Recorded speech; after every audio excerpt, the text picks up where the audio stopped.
my name is Borsellino. The name of our company is DefendEdge, and I'm the Director of New Business. We are a holistic cybersecurity company, so most people that focus on cybersecurity focus on one domain expertise.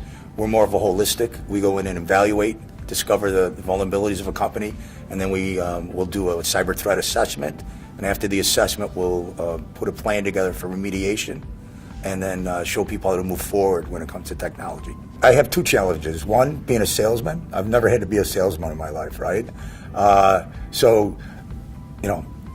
Doors slammed in your face, the being persistent, the cold calling, and then the second challenge is education, right? So one of the problems with cybersecurity is that venture capital has poured about $10 billion into cybersecurity, created 800 companies in the last 4 years.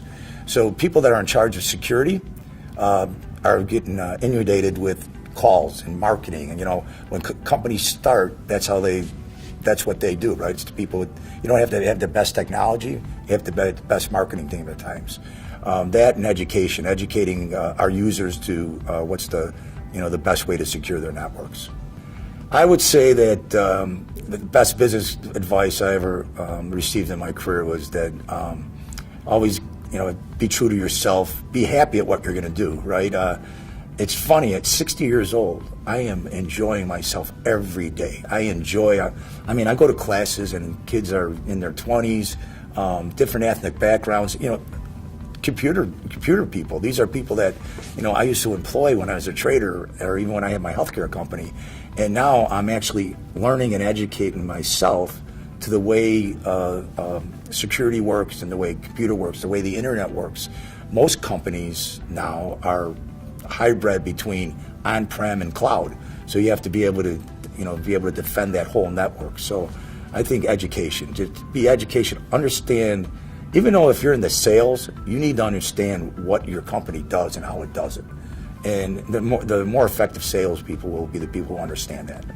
So one of the things we do is a lot of free evaluation of the network. We'll sit down and we'll talk with networks. Once we gain the trust of the decision makers, one of the other issues with cybersecurity is that most entrepreneurs and management always kind of defer to the IT department to say, hey, are we secure? And IT and security are two different things, right? IT keeps your company running day to day, but securing that network is a different expertise. So what we do is a lot of free education, a lot of free penetration testing, things that will allow us to display our domain expertise. The other issue is that I think just in the state of Illinois, there is a 13,000 person demand for cybersecurity experts. I think worldwide by 2020, it'll be something like 2 million people, shortage of cybersecurity domain expertise. As a trader, no one has a winning day every day, a winning month, and so on. So I think because of my background being persistent, I'm persistent with my calls and following up and trying to actually engage another person to see that we can demonstrate what we can do, right? So that's the biggest challenge: persistency and changing the corporate culture, right? Corporate culture, when they look at cyber risk, they're going to have to start understanding that cyber risk is no different than any other risk they have. Like, they wouldn't operate their business without health insurance. They wouldn't operate a business without E&O or anything to do with their domains and their businesses, right? So credit risk, those are all risks. And cyber risk is something that's new, but everybody understands that it's out there. The other thing is that cybersecurity is always evolving, right? The hackers are way more sophisticated when it comes to the people that are trying to defend it, right? So if you're defending your network, you have to be right every day. A hacker only has to be right once. So once they get through your network, then it can spread throughout your environment, right? So I think that education, staying in front of the technology, because it's just, everyone kind of thinks that the technology itself can stop it. It's not really the technology that can stop it. It's using several technologies, the way you network it together, because it has to be a multi-layered defense, right?